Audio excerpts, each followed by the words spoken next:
I really appreciate the invitation, Scott. I thought that was a pretty remarkable meeting in Kuwait, and appreciate the follow-up. This is my first visit to EMSL, but I really feel like I'm at home here. I know Helen Cruiser, who works in the other building. I've known her for about 20 years, and she's certainly given me great insight into my science over the years. And I also just met Nancy Hess last week at the ecology meetings. So I feel among friends, and I'm really happy to be here and greatly appreciate the invitation. I'd like to begin this talk by pointing out that the Earth is currently undergoing a series of major global change drivers, and these are certainly having a major impact on our environment. We certainly hear about these all the time in the media. And the area that has received the most focus is, of course, climate change. And depending on the model that you choose to believe, the Earth is expected to warm anywhere between 2 and 8 degrees Celsius by the end of this century, and that's obviously being driven by increases in greenhouse gases like carbon dioxide and methane. Now, if we assume a relatively conservative estimate that the globe might warm about 3.5 degrees Celsius by the end of this century, other models indicate that between 40 and 70% of current species may eventually become extinct as a result of that warming process. And this is certainly mimicking many of the major extinction events that have occurred over geologic timescales, although in this case they're being driven mainly by human activities. In a different realm, we have land use change. This generally comes in the form of natural ecosystems being converted to major agricultural centers or urban areas. This has the effect of altering carbon and nutrient cycling in ecosystems, and about 1/3 to 1/2 of the Earth's surface has been permanently altered by these types of land use changes. And so looking at this in a broad picture, human beings have really put themselves into a tough situation here that I think is going to be a major challenge to the scientific community for many, many decades to come. When we solve one of these problems, there certainly will be another one waiting on the horizon for us. As a result of these issues, we are already seeing social impacts. During heat waves, we see high human mortality. There are concerns about the food resources with the increasing population in a deteriorating environment. And we're also seeing extreme events. And obviously, this is one of the most extreme years in U.S. history. It's the warmest year on record ever. And that was very evident. As Jake pointed out earlier, with the corn dying, I drove through miles and miles of dead cornfields on my way to the airport yesterday. So certainly having its impact. Now, I am a global change ecologist. More specifically, I'm a plant physiological ecologist. And so my area is to understand how carbon dioxide will influence plants into the future. And this is more of the direct effects of carbon dioxide as well as the warming effects. And I spend most of my time thinking forward to the future. I look at the genomic effects of CO2 on flowering time above and beyond the warming effects.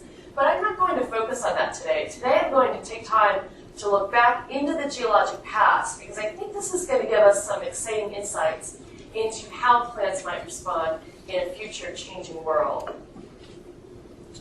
Now, carbon dioxide, as you all know, is the carbon source for photosynthesis. And it is important to note that it is evenly distributed throughout the Earth's atmosphere, and therefore plants and all terrestrial ecosystems are exposed to similar amounts of this resource. And that is very different than water and nutrients, which show very high spatial heterogeneity across the planet. And therefore, we might expect that plants respond to this, maybe respond to it over geologic timescales. Although carbon dioxide might be similar at one point in time, it has changed drastically across geologic time. This is the modern carbon cycle, and I want to point out just a few factors here, mainly in the terrestrial biosphere. Here you can see that human emissions constitute about 9 gigatons of carbon emissions per year due to our activities in factories, driving our cars, and so forth. About 2 gigatons of that carbon are taken up by the oceans on a net basis every year, and about 3 gigatons are taken up by vegetation. The rest of the remaining carbon is producing increasing atmospheric carbon dioxide levels over time.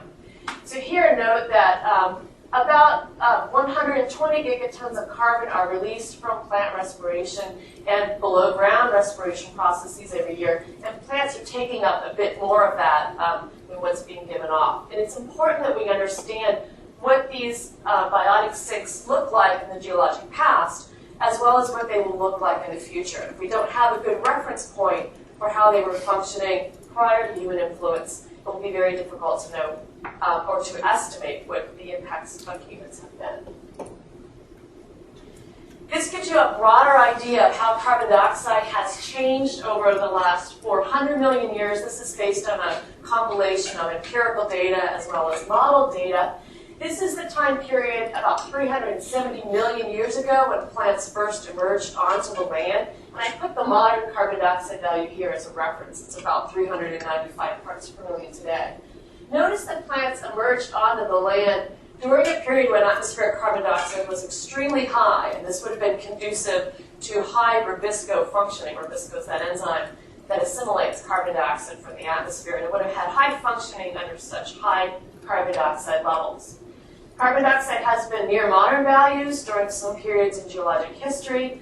Notice here, too, the evolution of C4 plants. These are plants that can concentrate carbon dioxide in their bundle sheath cells. They do remarkably well under low carbon dioxide conditions. We think that was the selective agent for that photosynthetic type in the past. What I'd also like to focus on is the last 1 million years of carbon dioxide change in the atmosphere. These periods here, when it's very low, at about half the value of today, represent glacial periods over the last million years. There are a number of these. Interglacial periods range in carbon dioxide levels from about 270 parts per million down to 220. And notice the human effects today where carbon dioxide has increased from 270 parts per million to 395 parts per million, mainly due to human activities. What I'll do today is focus mainly on how plants were functioning down here when carbon dioxide was potentially limiting relative to their functioning today.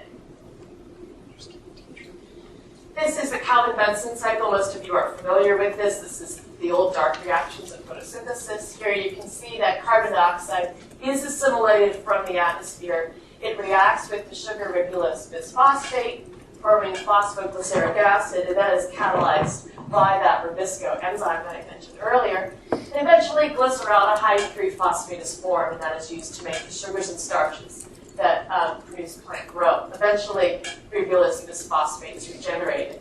But my main point here is that carbon dioxide is coming from the atmosphere, and if that has changed over geologic timescales, we might expect the Calvin-Benson cycle to have been greatly impacted. Here in this slide, you can see the typical photosynthetic reaction that I just mentioned, but we have a competing reaction with that known as photorespiration.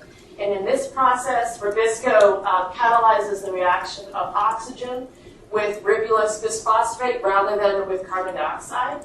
The result of that is the production of phosphoglycolate. It produces toxic compounds that need to be detoxed. And eventually, photorespiration results in carbon loss to the plant. And there are a number of environmental factors that drive photorespiration. One is warming. At high temperatures, we tend to see higher photorespiration and higher carbon loss. And this is a large concern for those of us looking at warming events on our planet moving into the future. But also the ratio of carbon dioxide concentration to oxygen concentration obviously controls this process as well. When carbon dioxide is low, photorespiration can be enhanced. For the period I'm talking about, over the last 20,000 years to 50,000 years, oxygen did not change. So it's mainly a ratio effect due to the numerator rather than the denominator. This gives you an idea of what low carbon dioxide of the last glacial period can do on modern plants when we grow them for only one generation back into the past. This plant has about 90% less growth than the plant grown for the same period of time in the current carbon dioxide concentration. This is due to two effects, the limiting carbon dioxide substrate, as well as that increase in photorespiration that these plants are experiencing. And in fact, these plants were not even able to reproduce. They all produced flower buds, which all aborted before they were able to develop. So they didn't even have enough carbon to complete their life cycle. And this is a level of carbon dioxide that only occurred 20,000 years ago. So there must have been strong adaptations to be able to overcome this limiting carbon condition. This is just one example, and it's included in these graphs. All of these dots represent different herbaceous species. Again, this is modern seed stock grown back into the past for one generation. And when we look at all of this data together, we see that there's about a 60% reduction in C3 plants when they're grown at glacial low CO2 levels, and about a 60% reduction in biomass for seed production, depending on what the researcher measured. And these tend to be tightly coupled photosynthesis and biomass production at low carbon dioxide conditions. Now, I do want to point out that although this is interesting and important work to do, and I do much of this myself, this leaves a little bit lost in that we do not understand, in this case, how plants might have evolved or adapted to low carbon dioxide periods over multiple generations or even over thousands of years of time. That's something we're really trying to get at. To get some sense of that, I did selection experiments with Arabidopsis thaliana many years ago, where we selected for high seed production, trying to mimic what natural selection might do. These were in highly controlled conditions. We had populations that were selected and those that were randomly selected, therefore weren't selected at all. And we found that over only 5 generations of outcrossing initially, Arabidopsis thaliana had a 26% increase in biomass production at a glacial CO2 concentration. So there certainly are capabilities here within populations of Arabidopsis to increase their growth following one generation of exposure to low carbon dioxide. Uncovering those mechanisms have been an ongoing issue in our lab. They involve developmental mechanisms and other things that we're currently working on. I won't get into those details today. All right, so I also want to add another point, and that is I often get asked, why do you spend time working on the past? And I think there's, at least in my realm of research with carbon dioxide, there's 3 major reasons for that. First, changes in carbon dioxide levels below the Monner value have a greater effect on plants than the same magnitude of change that occurs above the Monner value. So it's important to note that the action may have already occurred where plants responding to low CO2 in the past and the rise in carbon dioxide between the pre-industrial period and the present time, they've already induced much of the response that we would expect to see. Second, a legacy of plant adaptation to low CO2 may constrain potential responses to increases in atmospheric CO2. Evolution may be important here. This long history of being exposed to low carbon dioxide may constrain the ability to use increasing carbon dioxide in the future. And lastly, determining a baseline for plant functioning prior to human influence is essential for assessing what changes have already occurred and what changes may occur with progressive global change. And this is not only of interest to us as scientists, but of interest to us in convincing the public and our funding agencies that we are truly looking at human activities and the effects of those activities on ecosystems. Now, I'd like to, before I read the questions, thank 2 researchers in my lab. Katie Becklin is my postdoc on this project, and Lacey Gearhart, a senior PhD student. Much of their work is shown today, so I want to first thank them before listing the questions that I will get into in detail here. First, how does the physiology of glacial trees respond to CO2 of the past? And that's with respect to low carbon dioxide of the last glacial period. And we'll actually do that on an annual basis using tree rings. Second, is plant productivity affected by low CO2, or is just physiology affected? And lastly, what mechanisms might allow trees to survive those low carbon dioxide periods where we saw modern plants put at that level doing very, very poorly? The time period that I'll work on, like I said, is the last glacial period. We're going to go back about 50,000 years. The peak of the last glacial period occurred at 20,000 years, when carbon dioxide was only about 180 parts per million. These mega herbivores and megafauna lived in the La Brea Tarpon area where I get my samples from. This is currently Los Angeles, the center of Los Angeles, and these pits sit on some of the most expensive real estate in the world, actually. These megafauna have all become extinct since the last glacial period, and this is an area of science which is very active right now. There's much debate about why they became extinct, and I try to keep myself out of that because I'm interested in the plants that were existing in this ecosystem at the time. However, I will say I use these animals to actually sample for me to let me know what kinds of plants dominated this ecosystem in the past. And that work is shown here, where we looked at the stable carbon isotope ratios of bone collagen in the herbivores that I showed you there. Again, these are all now extinct. And we were trying to understand whether C3 or C4 plants dominated Los Angeles in the past. And it's pretty much a guess as to which would dominate, because low carbon dioxide would favor the C4 plants. The cooler temperatures of that period during the last glacial would tend to favor C3.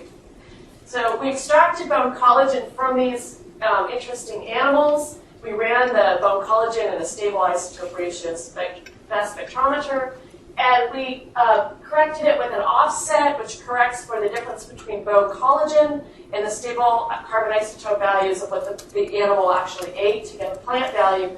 And these all, in fact, fall in the C3 range. So it's very apparent that Los Angeles was dominated by C3 plants, mainly trees, in the glacial past. Other C3 plants would include, for example, your cool season grasses in a place like Kansas, where I live, as opposed to your warm season grasses, which are C4. The other piece of evidence that we used was by Husser. She showed that during the last glacial period that juniper trees dominated this ecosystem, and therefore that's the model system that we'll use to look at physiology of glacial La Brea in the past. These are the kinds of samples that we have access to, and I'd like to thank at this point John Harris, who is the curator of the Page Museum in Los Angeles, where these samples are housed.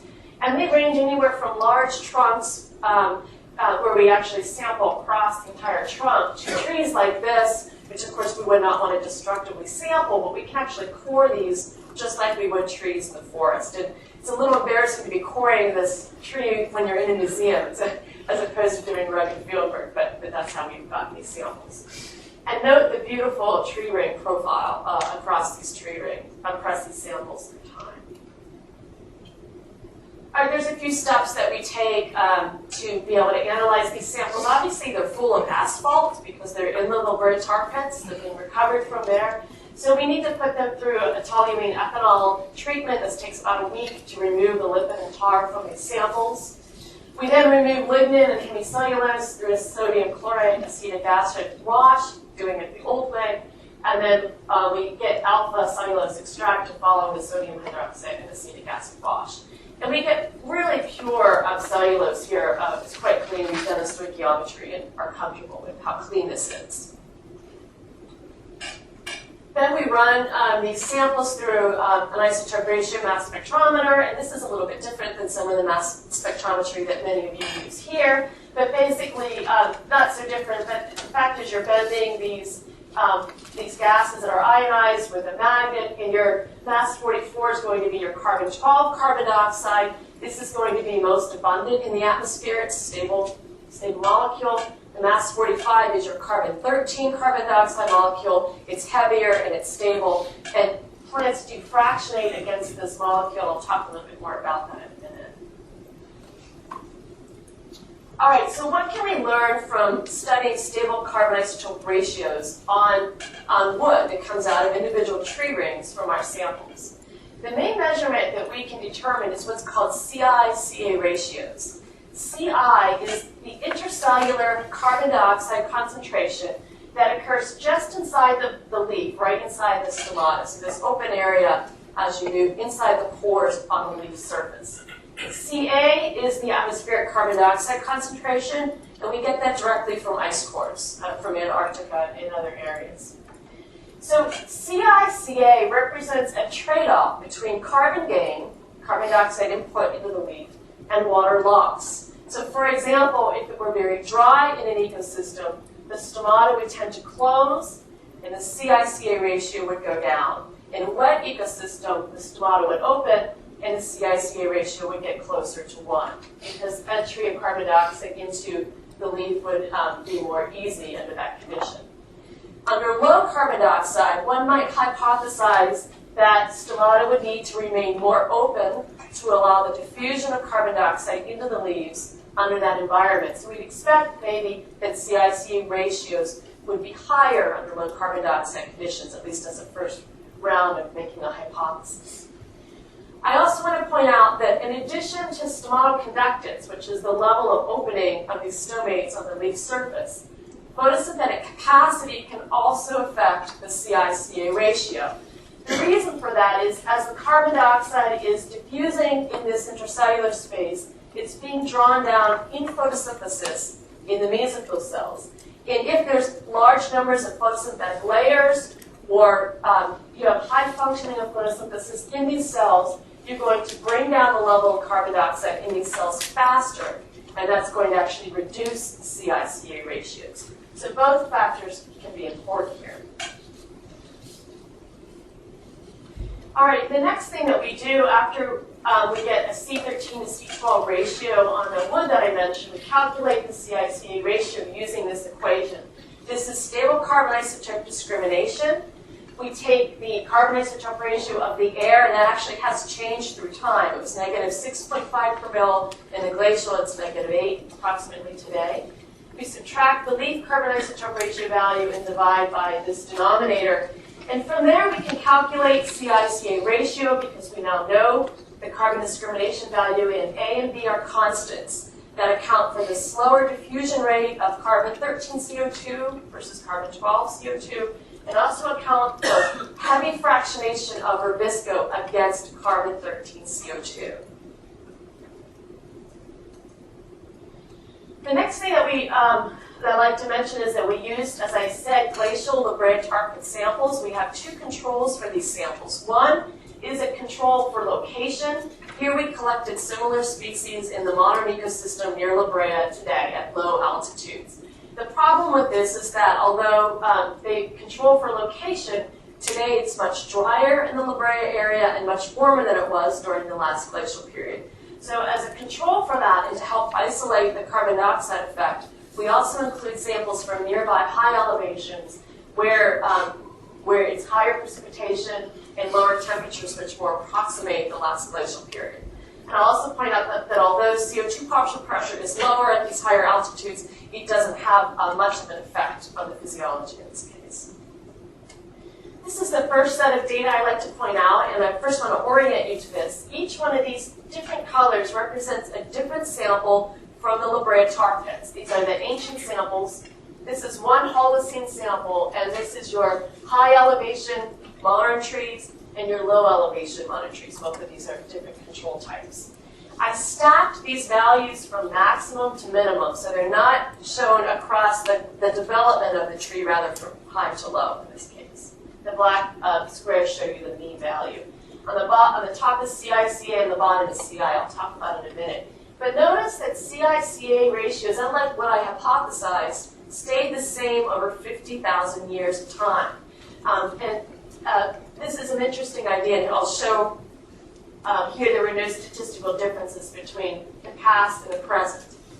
Because CI-CA ratios did not change, we can then calculate CI, because we know what the atmospheric value was from ice cores. Look at the CI values. This is the intercellular carbon dioxide concentration that is available for photosynthesis. And it is extremely low in glacial trees. In fact, it's almost non-overlapping completely for modern trees. So only in the most severe years where stomata were most closed in these trees do we see similar values in the glacial trees. So they appear to be highly carbon-starved during the last glacial period, at least from a physiological standpoint. Why did CI-CA ratios, however, not shift through time? Was it because the stomata remained open, or are there other factors at play here? And I'm beginning to uncover this with some other samples, which I'll talk about a little bit later in the talk. But I think that this is the reason for that. As I mentioned, it would be likely that stomatoconductance would increase under a low carbon dioxide condition, as this would facilitate entry of carbon dioxide into the leaf. But I believe at the same time, photosynthetic capacity increases. And this is true. This line represents a response of taxa, including phytophytes, algae, higher plants. It's very common that when stomatoconductance goes up, photosynthetic capacity does as well. When both go up in sync, there's a cancellation effect on CI-CA ratio. So higher photosynthetic capacity, because carbon dioxide is being drawn down in the leaf faster, reduces CI-CA. Higher stomatoconductance increases CI-CA, I think that balance is causing a cancellation effect over geologic timescales. The next thing I want to do is show you that same data, but in this case we're going to look at it as the tree develops, from the earliest ring produced to the latest ring produced. Again, this is CI/CA ratios on the y-axis. These are our modern plants grown at low elevation and our modern plants grown at high elevation. And notice from one year to the next, there's wild fluctuations in CI/CA ratio. The physiology is varying greatly from one year to the next. And this is the La Brea tarpons. This is Los Angeles. And this is likely driven to water availability that changes from one year to the next. Very high CI/CA ratios are probably occurring during El Nino years when there's more water availability. Low CI/CA ratios occurring during dry years at the La Brea tarpons. So we've shown, as well as others, that this is mainly a water-driven system. But look what happens during the last glacial period. We're in the same location. Carbon dioxide would not have varied much from one year to the next. Water would have been somewhat more available. And I show here a corrected coefficient of variation due to the lower sample size in these trees. But I show all the rings that we have for each tree. And the variation from one year to the next is very, very low, even though there's strong evidence that inter-annual variation in climate was much higher during the last glacial period than it is now, with respect to precipitation specifically. It is likely that low carbon dioxide is constraining the physiology of these trees from one year to the next during the last glacial period. So then they're not seeing those large fluctuations in change in climate from one year to the next, or change in the weather from one year to the next. This shows you all of that data together. Again, the lower variation in your last glacial period trees. This is a Holocene example, which is in the middle, and then your very high variation today. Again, likely due to a low CO2 constraint on physiology. But what happens to growth? This is where things start to get very interesting. We're just starting to uncover this. And this is where we actually measure the ring width, raw ring width of the tree rings themselves. And we also look at this on an index basis where we weight this relative to a 20-year mean. And notice remarkably that growth of these trees is not different across the last glacial period compared to the modern trees from both high and low altitudes. This is quite amazing, being that the physiology appeared to be so constrained during the last glacial period. We had similar amounts of growth. Remember, those CI values were extremely low and almost never occurred in modern trees. So we're trying to uncover why this response is possible, and it is likely due to the higher photosynthetic capacity that I pointed out that was showing up in the isotopes. And we don't have any leaves in the La Brea tarpons. It's mainly only wood, but we do have at our disposal what's known as a Packrat collection. These are dwellings, actually, of pack rats that were preserved in caves. We have specimens ranging from Canada to Mexico throughout the western U.S. We have 300 sacks, basically, of glacial trees and plants that were collected by these animals and then preserved in their dwellings. And what we're beginning to look at is the Snake Range in Nevada. We're focusing on plants there to try to uncover these physiological mechanisms that may have enhanced growth during low carbon dioxide periods. Now that this is quite preliminary, the evidence is showing this is the first time that nitrogen levels have been measured in glacial leaves.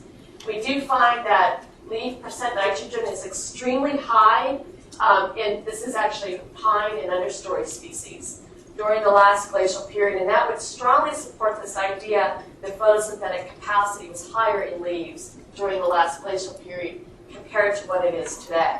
Now, learning how they accomplish this will be more interesting. You need a lot of nitrogen to have high photosynthetic capacity. And how is nitrogen uptake enhanced? Possibly through mycorrhizae associations, and we're working on that now and using nitrogen isotopes to infer those areas, as well as looking at leaf structure to better understand this response. So in closing, we see the remarkable effects of low carbon dioxide that constrain the physiology of glacial trees. Yet at the same time, these trees are able to show similar growth rates as modern trees. And I tried to at least begin the process of uncovering the mechanisms for how glacial trees actually maintain these high levels of growth. But there is actually another way to look at this data, and that's to look at these modern trees they're growing in a high carbon dioxide environment. They would have periods of time where in the Los Angeles area today it would be too dry to grow, just like in the past, or periods of time it was too cold to grow. They're not operating under all that different of conditions. Yet these trees do not appear to be able to utilize rising carbon dioxide as much as we might expect when we compare that to growth responses of the past. And so this does hint at this idea of a constraint of adaptation to low CO2 on the ability of trees to grow as CO2 continues to increase.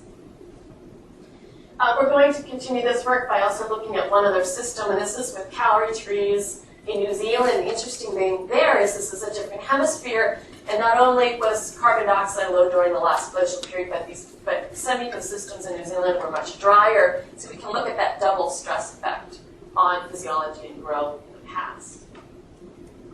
So with that, I'd like to just share with you a few final conclusions. We see that that CI-CO ratio, that balance between CO2 entry into the leaf relative to outside, shows a physiological set point that is maintained for over 50,000 years. Also, interannual variation is low in glacial trees relative to modern trees, indicating a constraint of low CO2 on physiology on an interannual basis. But surprisingly, tree growth at La Brea seems to be relatively constant through time. And this is a model that we can use to understand efficiency in response to carbon availability. There's many mechanisms to start exploring that with a variety of collections. So finally, we see that adaptation to low CO2 may constrain responses to future CO2 as we continue into the future with rising CO2 emissions. With that, I'd like to thank my funders, mainly the National Science Foundation, some support that those students had that I mentioned earlier, as well as my whole lab group that certainly keeps it real and fun in the lab. Thank you.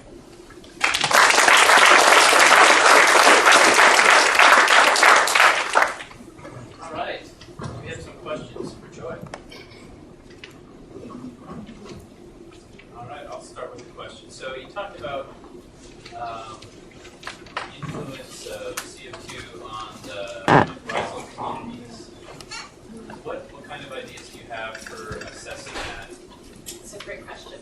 So back in the last glacial period, there's two hypotheses that I can imagine.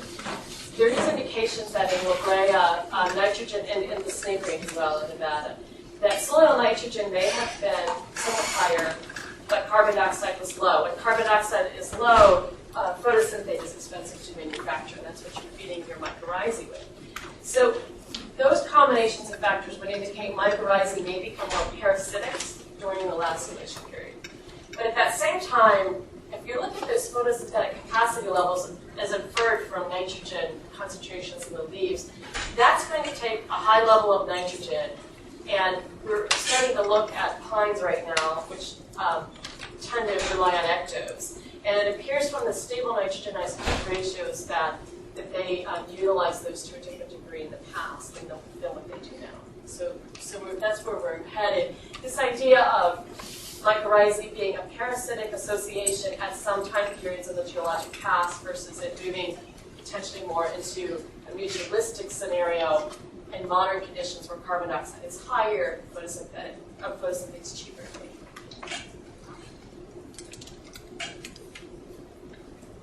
Yeah, I'm wondering, you showed several different historical sets that you looked at. What really is the limits to what you can get at as far as what exists for these sorts of samples? How far back in time and how much, what are the high and low CO2 limits that you can access through historical samples? Do you mean more broadly or just glacial? More broadly. Okay, that's a great question. So in our department, there's some paleobotanists that have specimens that were collected from Antarctica forests. There were forests on Antarctica 250 million years ago. And from those records, we can actually look at plant hydraulics, for example, in those samples and understand those responses to the environment. More in the last glacial period, we're being mainly pushed by radiocarbon dating at this point. It goes back about 50,000 years. I have samples that are older than that, but I can't date them because they're too old. So we have things like tar pits. We have bogs in New Zealand. We have Packrat collections. I'm not the only one that has those. There's a great collection in Arizona. Julio Betancourt is the leader on on some of that work. So each specimen type has its own thing. So in the La Brea, there's a great wood collection, no leaves. In the Packrat collection, we have leaves and there's viable DNA we've extracted from them. There's great leaf anatomy, ultrastructure that we can look at. Every collection has its pros and cons. And so I hope that answered your question. So you mentioned about the nitrogen levels being different in the past with the leaves. Is nitrogen available in the soil? Was that different in the past? Because That's a great question. It was, we believe, we don't know what it was at the La Brea tar pits, but in the later data set, the isotopes indicate nitrogen isotopes, stable nitrogen isotopes in leaves are strongly correlated with soil N values. And it appears there is greater soil N based on that proxy during the last glacial period in the snake range. So that combination of higher N and low carbon dioxide would have created a scenario, I believe, that would have resulted in, like I said, the parasitic mycorrhizal issue. But there's no soil in the Packrat collection. So when you work in the paleo realm, you get a little ways and then you come to roadblocks because of what's available. We talked about using varied soils and calisols.